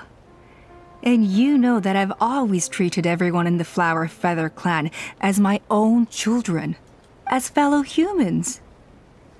Surely you can understand my perspective. You wish! Alpa, Natlan doesn't belong to humans alone. And truthfully, neither do I. It's for everybody.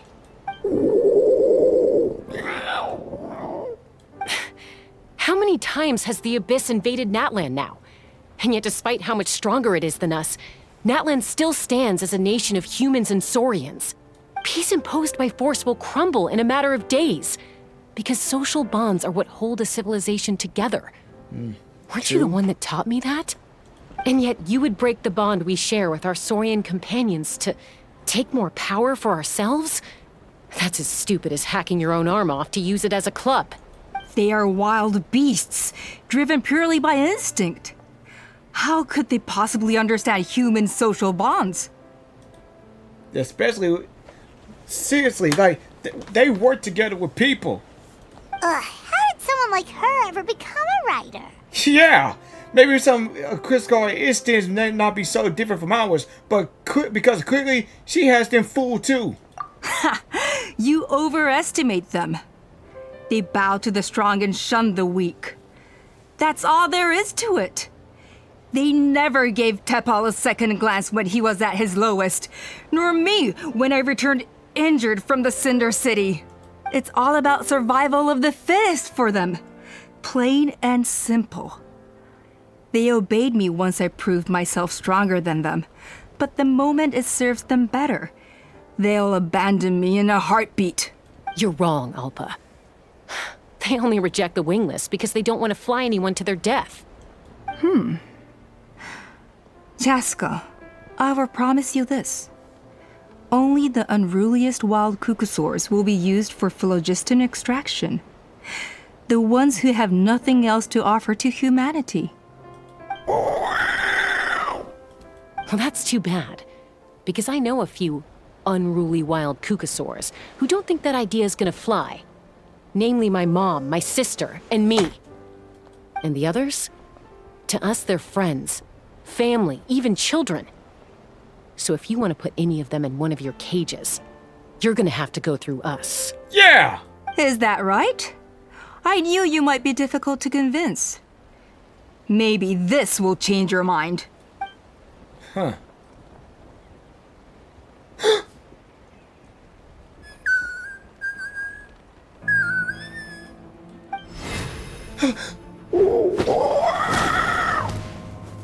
Chime! That's the baby.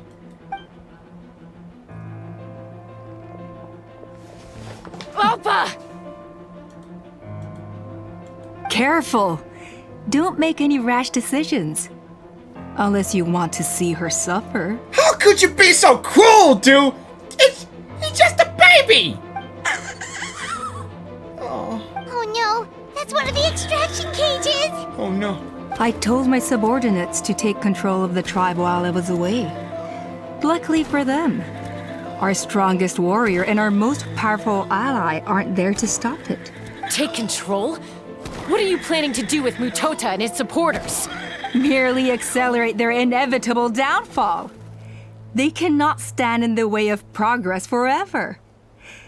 It is not the move I wish to make, but I'm afraid you and your friends force my hand. And since you insist on imposing me too, I have no choice but to keep you here until the dust has settled. So that's what you meant by I just want to talk. You never intended to negotiate. You just wanted to stall us. No, Chasca. I genuinely hoped I could win you over. You are the strongest warriors we have. Put down your weapons, and I promise you that no harm will come to this young Saurian. I just need you to stay here for the next couple of weeks or so, while my people consolidate their power. Then, I will give her back to you, and you'll be free to leave. You really think the Pyro Archon is gonna let you get away with just a coup? As long as the majority supports our vision, even the Pyro Archon cannot meddle in our internal affairs. Your vision is deranged, and the Flower Feather Clan will never support it. You sure about that? Then wait here and see. Time will tell. What do we do? Even if the whole tribe fights back, Mutota's in grave danger! Stop delaying the inevitable! Drop your weapons and get into the cages, now! She's still holding Chime hostage. Is there really no other way?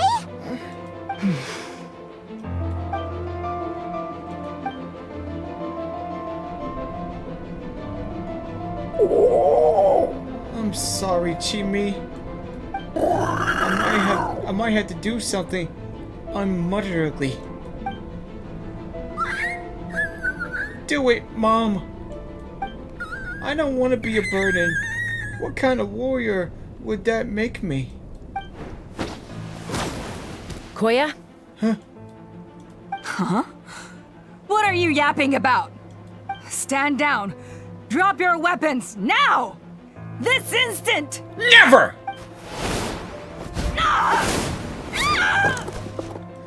No! The relic! The relic! No! Get him! Take me up! Finish this! Open fire! Eat my bullets, dude! Give up, Alpha! It's already over, woman! Something's up with this relic! Huh? Locked on! Yeah, how does it fail?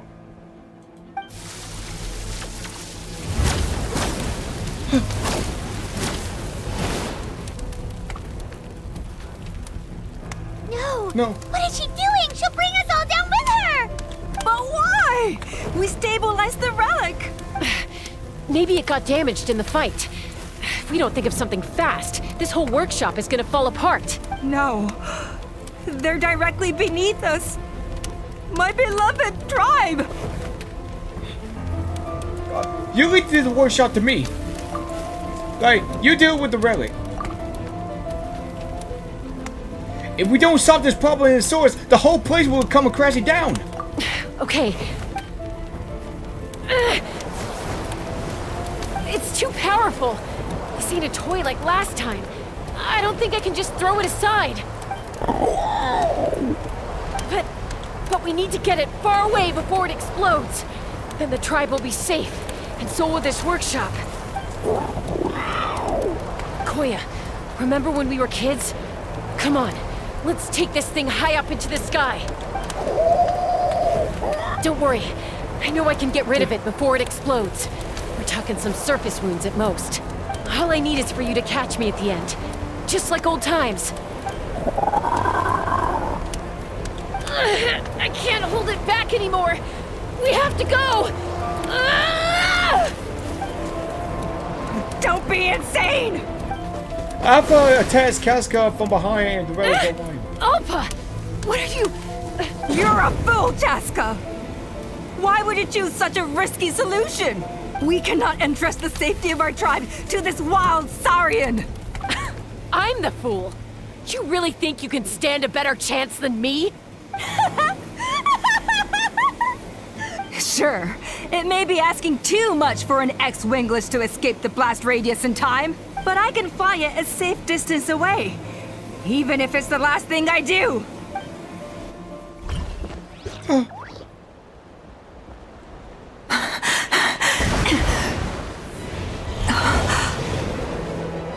Here, this should be high enough to save the clan. What? You don't get to die a hero today. Come on, Casca, get her!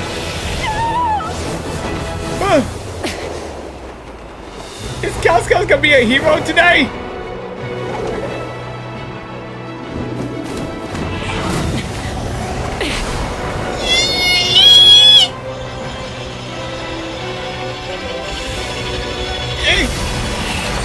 got it! Got it!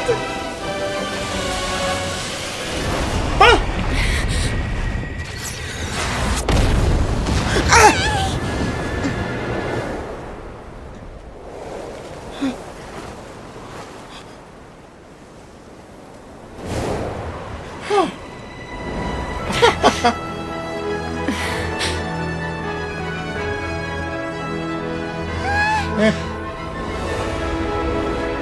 They did it!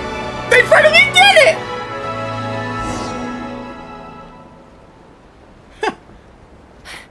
Koya, are you hurt? Let me take a look at you. What do you mean, I'm fine? Didn't I tell you to catch me on your back? Why did you try to shield me from the blast? Accident? Yeah, right. Seriously, you're as stubborn as ever. Chasca, Koya! How are things looking here? Alright, all been taken care of.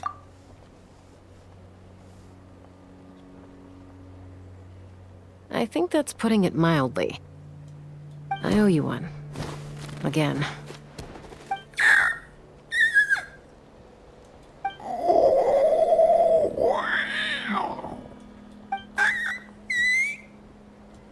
Oh, but be honest.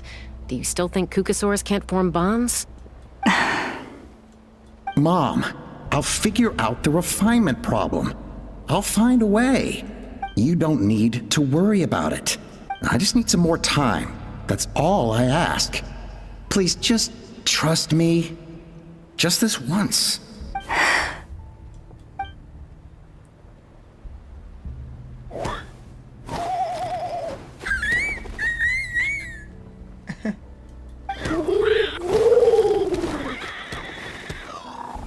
The Flower Feather Clan yield to the strong. And it's up to the winners to define what strength means. So it looks like it's my turn to yield.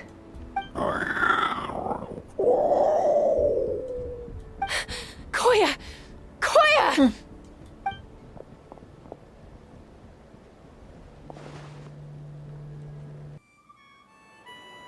So, you're absolutely sure it's not because of the explosion? Yes, for the 10,000th time, I'm sure. The blast barely touched her. The reason she fainted was old injuries playing up, compounded by overexertion in recent days. The moment she finally relaxed, all the built-up stress finally caught up with her. And no wonder. Honestly, she's just like you. Anyway, now you know how we feel when you go off risking life and limb. Your mother and I would both appreciate it if you lived less dangerously.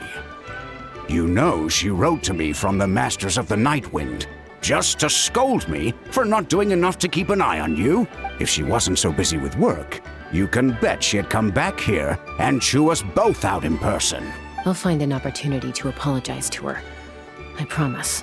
You'd better. No more avoiding us, okay? And don't get me started on all the checkups you've missed. Got it. Got it. Huh? Koya? You're awake. I'll go let everyone know. Hey, but we're not done talking. What are we gonna do with her, Even after everything that's happened, she still hasn't figured out how to start the conversation with you. She keeps saying, I don't think Koya has forgiven me yet. But if you ask me, she's the one who's scared to open up and have an honest conversation. For all her confidence, she's a very sensitive soul underneath. You'd think as a peacemaker, she of all people would know how to reconcile with her family after a falling out. Yeah, well, I guess that's how she is. She must have been a handful growing up. Thank you for being there for her. And of course, thank you for keeping her safe when you were up there in the sky. Koya, Uncle Cusco, we're here! Oh, what are you guys talking about just now? Ha! I was just telling her that she's not to go chasing danger with Chasca ever again. Cusco, I understand how you must feel. But it's all thanks to Koya and Chasca's efforts that the airborne workshop didn't come crashing down on our heads. Oh, forgot to ask. They didn't hurt you while we were gone, did they? Thankfully, when her co-conspirators tried to arrest me, I was out coaching Koyer and Junan. The two of them were a huge help. They took care of things while I went around rallying the resistance. So, in the end, Alpa's would-be revolt didn't really get off the ground. And as it turns out, not all of the wingless want to see our dear Saurian friends replaced with phlogiston-powered gizmos. I'm so sorry you got mixed up in this, by the way. We should have caught on to Alpa's scheme sooner. We could have saved so many Kukasaurs from getting hurt. Most of the airborne workshop has now been dismantled. We've just left one small, harmless part intact, and repurposed it as a jail for Alpa and her cronies. Let's see how they like being locked up in a sky prison. Now, how the tables all have turned. So, it looks like there's just one last conflict left to resolve. Peacemaker, you're up.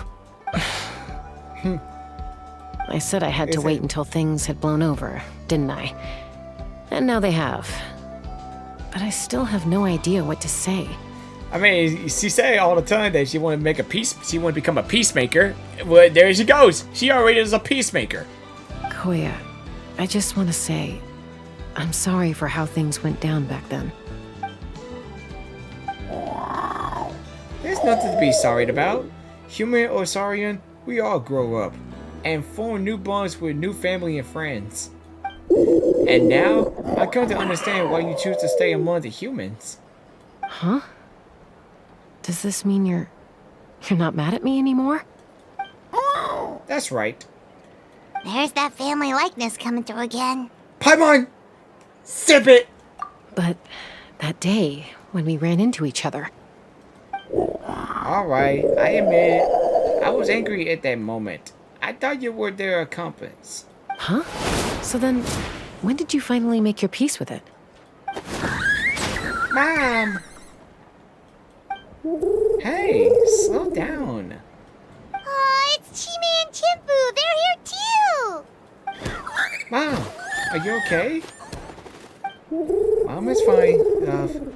We're all doing well.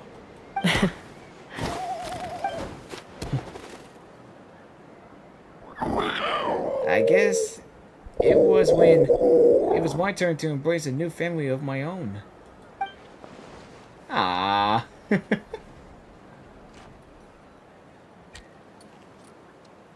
See, that's like a new family. And they like good family. Okay, that's it. Alright guys, that's it for this story quest though. But boy, I was almost asleep at this time. But still. But good story quest though. I really enjoyed it, really. Alright, got some goody stuff here. Huh. Alright guys, that's it for now. And I'll see you guys then. Alright, see you guys then. See ya.